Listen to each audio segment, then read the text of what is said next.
Assalamu alaikum wa rahmatullahi wa barakatuhu. Another question that has been sitting on my desk for some time is that which tribe will be the most difficult to deal with for Dajjal?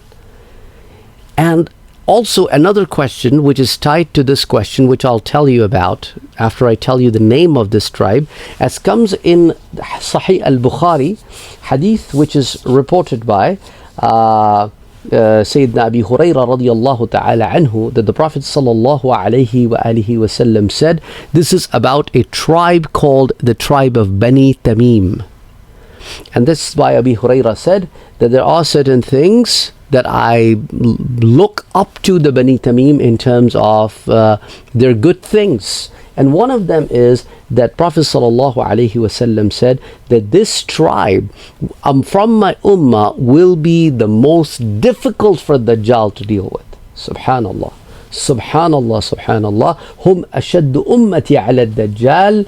And then Sayyidina Aisha radiyallahu ta'ala anha had a slave girl from the Banu Tamim, and the Prophet sallallahu alaihi wa alihi wasallam said to let her free. And why to let her free? فَإِنَّهَا, as she is from Wuldi Ismail, as she's from the descendants of Ismail. So that means that Banu Tamim is also the descendants of Ismail alayhi salam. There are two kinds of Arabs. There are the Qahtani Arab and the Adnani Arab. The Qahtani Arab are not the descendants of Sayyidina Ismail, like the Jurhum, who came from the Yemen, from the south. And the Adnani Arabs, who are mostly in the central plains to northern plains of Arabian Peninsula, are the descendants of Ismail alayhi salam. So how are the Banu Tamim related to Ismail alayhi salam is what we want to talk about. And then some of the other things about the Banu Tamim we want to talk about today, so things become a little bit more clear. And also in the same hadith, the Prophet sallallahu alaihi wasallam said, when the sadaqat from the Banu Tamim, when the zakah money came from the Banu Tamim, the Prophet sallallahu alaihi wasallam said, هذه صدقات قومي, these are the sadaqat from my people. So because these are the descendants of Ismail alayhi salam, and the Prophet sallallahu alaihi wasallam is also the descendants of Ismail alayhi salam. These Banu Tamim are also the Adonites, they are the descendants of Adnan, and the Prophet sallallahu alaihi wasallam is also from the descendants of Adnan. If you look at the lineage of the Prophet Muhammad, is Muhammad bin Abdullah bin Abdul Muttalib bin Hashim bin Abd Munaf bin Qusay bin Kilab bin Murrah bin Ka'ab bin Lu'ay bin Ghalib bin Fahr bin Malik bin Nadr bin Kinana bin Khuzaymah bin Mudrika bin Ilyas. Ilyas is one of the descendants of Adnan, who had two sons. One was Mudrika, from where Prophet sallallahu alaihi wasallam was, and he had another son by the name of Amr, from whom the Banu Tamim is. And if you go up the Ilyas is the son of Mudr, Mudr is the son of Nizar, Nizar is the son of Ma'ad, and Ma'ad is the son of Adnan.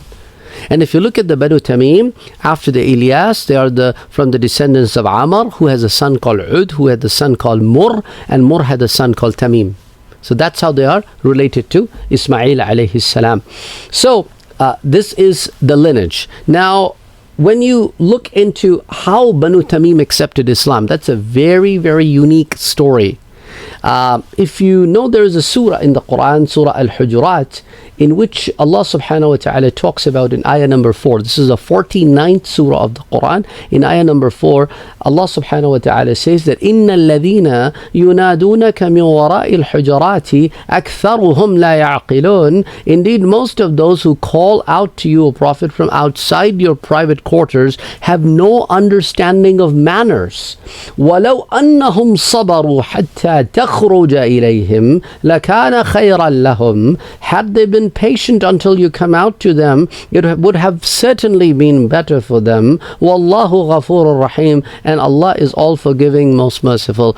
This reflects to the story how Banu Tamim came to Medina, and this was the time of Salah, almost about to happen. Sayyidina Bilal radiallahu anhu had already called the adhan, and this particular group that came had some chiefs from the Banu Tamim tribe. For example, Atarid ibn Hajib, Zabarqan ibn Badr, Amr ibn al-Ahtam, and Habhab ibn Yazid, Nu'aym ibn Yazid, Qais ibn al-Harith, Qais ibn al-Asim, Riyah ibn al-Harith, and of course Uayna ibn Hisn and Aqra ibn Habis. Several of them came in this tribe. It was a massive, Banu Tamim is a massive tribe. So these people came, and Aqra ibn Habis, because again, these were Bedouins, they didn't have the mannerism.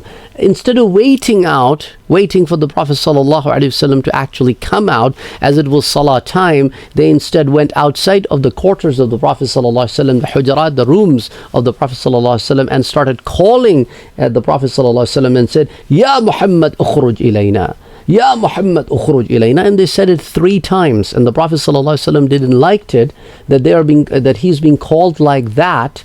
But he did not react to it. And then on top of that, Aqra ibn Habis said that whoever we praised, in madahna lazinun, that person is appreciated, that person is a good one, that we appreciate that person. Wa in dhamna lashinun, and anybody that we do not appreciate is the person who is not worthy of getting appreciated. As nahnu akramul Arab, as we are the honorable from among the Arab. And the Prophet ﷺ said, no, indeed, kadhabtum, you have lied. Indeed, what is true is that anyone Allah praises is really worthy of getting praised, and anybody that Allah does not praises is the one that's not worthy of praise. And as far as you are talking about an honor, wa akramu minkum Yusuf ibn Yaqub, that Yusuf, the son of Yaqub, is much akram, much honorable than you are. Even though you are descendants of Ismail, but do not just think that you are honorable, but look at the Yusuf. This was not to ridicule them and make fun of them, but just to put them in place. And look at Yusuf. Yusuf, prophet, son of a prophet. Who is son of a prophet? Who is son of a prophet? So 4 generations of prophets. There are people honorable than you in the children of Israel, like Yusuf. So stop making such claims about yourself that you are the honorable individuals. Anyway, these people came to the Prophet Muhammad sallallahu alaihi wasallam. I'm just trying to help you understand their qualities. These were extremely proud Arabs, massive tribe, huge tribe, spread in different directions, and these people were of a nature, they had certain qualities that I want to talk about, that the Prophet ﷺ said that these people will be the hardest on the Dajjal. And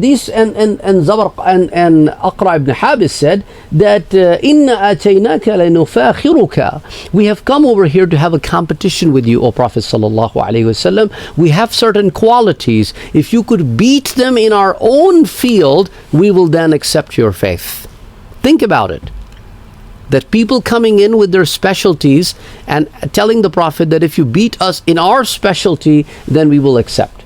And the Prophet ﷺ said, okay, go ahead. What is it that you want to bring? He said, okay, we want to have a competition with you in speech, and we want to have a competition with you in poetry. And the Prophet ﷺ said, okay, go ahead. So Al-Aqra ibn Habis, he put forth a man that they brought, Atarid ibn Hajib. And he said he will be the spokesperson from our side when it comes to speech.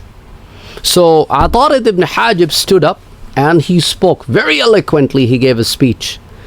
So when he was done, Prophet ﷺ said, Thabit ibn Qais, you get up. And Thabit ibn Qais is from Banu Khazraj. If you remember, there are 2 tribes in Medina, Bani Khazraj, which is closer to the city of Medina, and Aus, who are in the outskirts by Quba.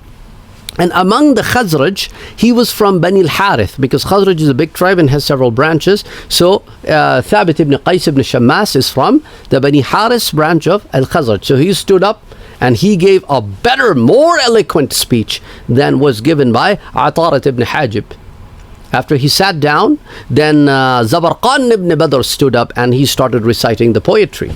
When he was done, before he stood up, the Prophet ﷺ said, where is Hassan ibn Thabit? And remember, Hassan ibn Thabit is also from the Banu Khazraj tribe, and he's from Banu Najjar.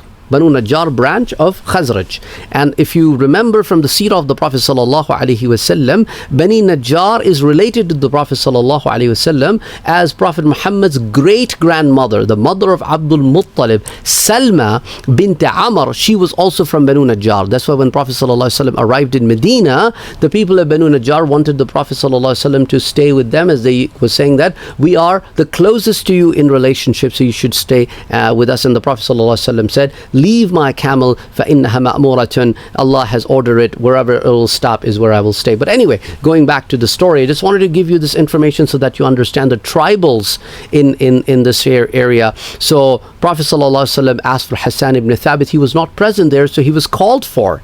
When he arrived, the Prophet sallallahu alaihi wasallam said, okay, Zabarqan ibn Badr, you go. So Zabarqan ibn Badr then stood up and gave a very long poetry. And then the Prophet ﷺ said, Hassan ibn Thabit, qum, and answer him. And Hassan ibn Thabit stood up and answered the Zabarqan ibn Badr. And when they were done, there were some statements that were said by Aqra ibn Habis, who started the competition, because he was the one who brought all of these people over. As they were accepting their defeat, he said, وَأَبِي إِنَّ هَذَا الرَّجُلْ لِمُؤْتَى لَهُ لَخَطِيبُهُ أَخْطَبُ مِنْ خَطِيبِنَا. This person, the Prophet sallallahu alaihi wasallam, your khatib, your spokesperson, is much better than our spokesperson. وَلِشَعِرُهُ أَشْعَرُ مِنْ شَعِرِنَا. And this person means the Prophet sallallahu alaihi wasallam, sha'ir, poet, is much better than our poet. وَلِأَصْوَاتِهِمْ أَعْلَى min aswatina. And their voices, their confidence, the way they carried themselves in speeches and poetry is far better than how we did it. So we accept our defeat and we want to accept Islam. So this is how they accepted Islam and they entered the fold of Islam. You also need to understand that after the Prophet ﷺ passed away, there was a female prophet who claimed, a false prophet, who claimed to a prophethood. Her name was Sajah. Sajah was actually from Banu Yarbu'. Banu Yarbu' was a sub-branch of Banu Tamim. And she was a Christian, and she was a soothsayer, like the Kahin. She was among those people who would tell people about the future. So she was friends with the Banu Taghlab tribe in Iraq, and she was Christian, and that tribe was also a Christian tribe. And she came from Iraq, and because of her personality, she claimed from soothsayer to a prophethood. And then the Banu Tamim got split. Some of them sided with her, and some of them went against. And at that time, Malik, who was with her, said to her that how about, instead of fighting with the outsider, Malik bin Nuwayra, how about we first fight the Banu Tamim people, our own people who have turned against us? And she was heavily defeated. And at that point, she went and she married Musaylima ibn Kazzab, who was another individual who claimed who was a false prophet, and she married him. And together they joined their armies, and then they were very heavily defeated, and Musaylima was killed. And this woman, Sajah, she then repented and accepted Islam.